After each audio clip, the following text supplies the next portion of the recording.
श्री शिवाय नमस्तुभ्याम। हर हर महादेव। कैसे हैं आप सब लोग। कल 28 अगस्त है और सावन का अंतिम सोमवार है और सोमवार के दिन ही सावन की अंतिम त्रयोदशी है। ये बड़ा ही शुभ योग माना जाता है, वो भी सावन के महीने में सोमवार के दिन त्रयोदशी का व्रत पढ़ना बड़ा ही शुभ होता है। इस त्रयोदशी को बड़े ही 4 शुभ योग बन रहे हैं। पहला सर्व सिद्धि योग, आयुष्मान योग, रवि योग और शुभ योग। ये 4 योग होने के कारण त्रयोदशी का व्रत अत्यंत महत्वपूर्ण हो जाता है। अगर आप त्रयोदशी के दिन भी ये उपाय करेंगे तो आपकी सारी परेशानियां दूर हो जाएंगी। आप इस उपाय को प्रदोष व्रत की पूजा में भी कर सकते हैं। प्रदोष व्रत 28 अगस्त की शाम 6:48 से लेकर रात के 9:02 तक रहेगा। ये उपाय अगर आप प्रदोष व्रत में भी करती हैं तो बड़ा ही शुभ योग माना जाएगा। अब देखिए, जो 4 उपाय करने हैं उनमें सबसे पहला है 108 वाला उपाय। ये बड़ा ही महत्वपूर्ण उपाय है। ये उपाय आपको बील पत्र की 3 पत्तियों से करना है। इसे आपके शरीर की या आप पर रूठी हुई लक्ष्मी को मनाना है और किस्मत को जगाना है। दूसरा जो उपाय है वो घर की खुशियों के लिए है, जिससे कि घर की खुशियां रूठ गई हो और घर में खुशियां नहीं आ रही हो तो उनका रास्ता खोलने के लिए है।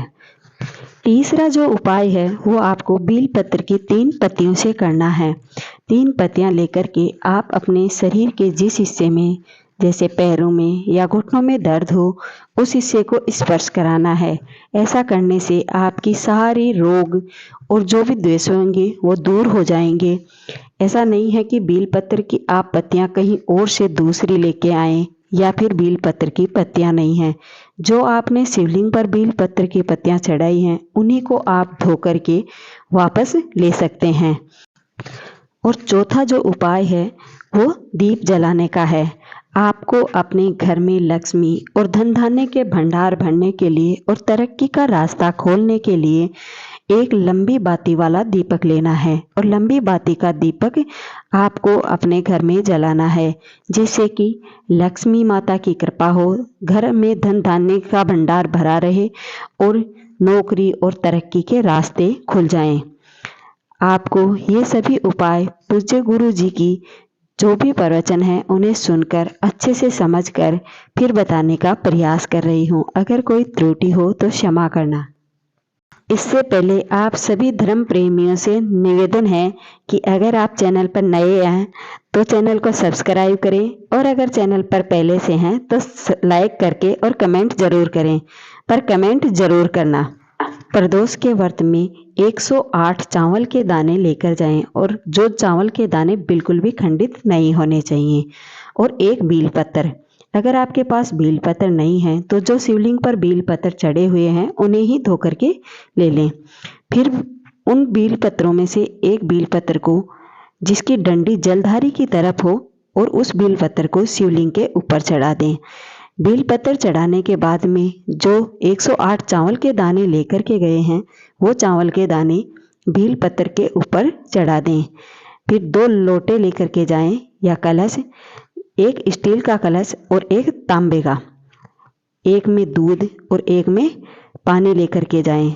जब दूध अर्पित कर रहे हैं शिवलिंग पर तो चंद्रमौली महादेव के 11 बार नाम लेकर के वो दूध अर्पित करें। इसके बाद में जो पानी का लोटा है वो पानी का लोटा शिवलिंग पर अर्पित करें और जो जलधारी से पानी बह रहा है उसमें से पानी लेकर अपने पूरे शरीर के ऊपर छिड़क लें और थोड़ा सा पानी लोटे के अंदर ले लें, जिससे कि आपके परिवार के जो भी सदस्य डिप्रेशन में हैं या बीमार हो रहे हैं या किसी अन्य परेशानी से ग्रसित हैं तो उनकी वो सभी परेशानियां दूर हो जाएंगी।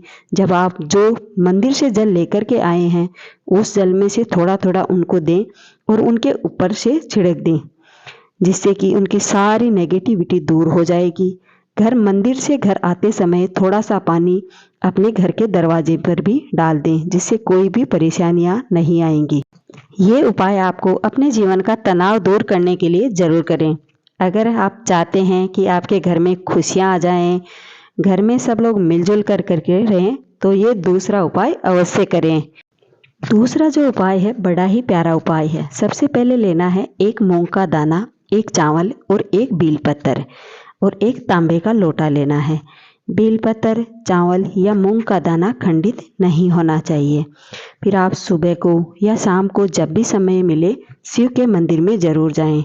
मंदिर में जाकर के सबसे पहले जो पानी का लोटा लेकर के गए हैं उसमें से थोड़ा सा पानी गणेश जी के स्थान पर डालें, फिर थोड़ा सा पानी कार्तिकेय जी के स्थान पर डालें और फिर थोड़ा सा माता अशोक सुंदरी के स्थान पर डालें।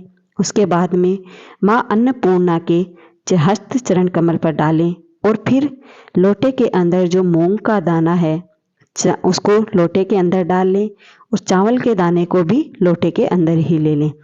फिर बेल पत्र को लोटे के अंदर डालें, परंतु उसकी डंडी ऊपर की तरफ हो और पत्ती नीचे की तरफ हो। इसके बाद में जो भी जल लोटे में बचा हुआ है वो पूरा जल शिवलिंग के ऊपर डाल दें।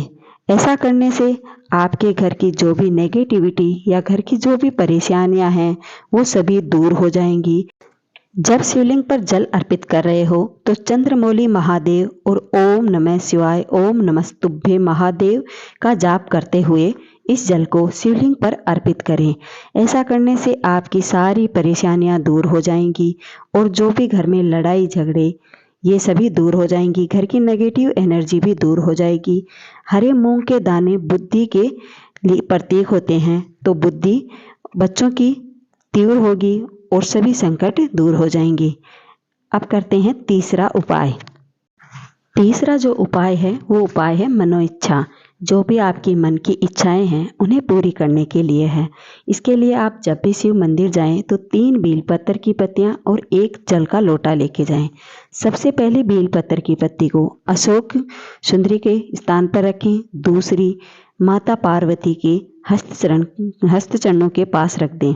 तीसरी बेल पत्र को शिवलिंग के ऊपर रखें और फिर जो जल का लोटा लेकर के गए हैं उसमें से पानी जो बेलपत्री शिवलिंग के ऊपर है उसके ऊपर डालें। बेलपत्री की पत्तियां रखते वक्त इतना ध्यान रखें कि उनकी डंडियां जलाधारी की तरफ हो।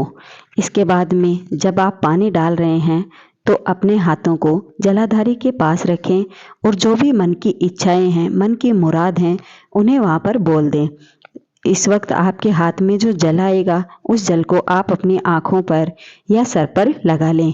ऐसा करने से आपकी जो भी मन की इच्छाएं होंगी वो महादेव जरूर पूरी करेंगे और त्रयोदशी के दिन तो ये उपाय जरूर करें। ऐसा करने से आपकी सभी इच्छाएं पूर्ण होंगी और महादेव आपकी सारी इच्छाएं पूरी कर देंगे। कोई ऐसा काम है जो आप बहुत दिनों से सोच रहे हैं करने की पर वो हो ही नहीं पा रहा है, अड़चने आए ही जा रही हैं, तो ये उपाय त्रयोदशी के दिन आप जरूर करें। चौथा और अंतिम उपाय, इस उपाय को करने से आपके घर में धन धान्य की वृद्धि होगी। अगर घर में धन की बड़ी कमी है और बहुत सी परेशानियां आ रही हैं तो इस उपाय को जरूर करें। ये उपाय बड़ा ही साधारण है परंतु है चमत्कारिक उपाय। इस उपाय को त्रयोदशी के दिन यानी प्रदोष काल के दिन जरूर करें। ये उपाय करने के लिए जब भी आप शाम को या सुबह मंदिर को जाएं तो 1 चावल का दाना घर से लेकर के जाएं।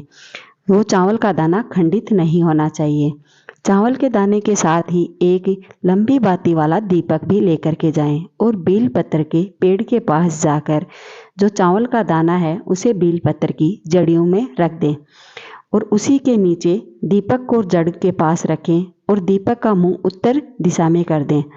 इसके बाद में दीपक को जलाकर अपनी जो भी इच्छाएं हैं घर की धन की पूर्ति के लिए ये उपाय करें। यकीन मानिए इस उपाय को करने से आपका घर धन धान्य से भर जाएगा और कभी लक्ष्मी की कोई कमी नहीं रहेगी, सभी मनोकामनाएं पूर्ण होंगी।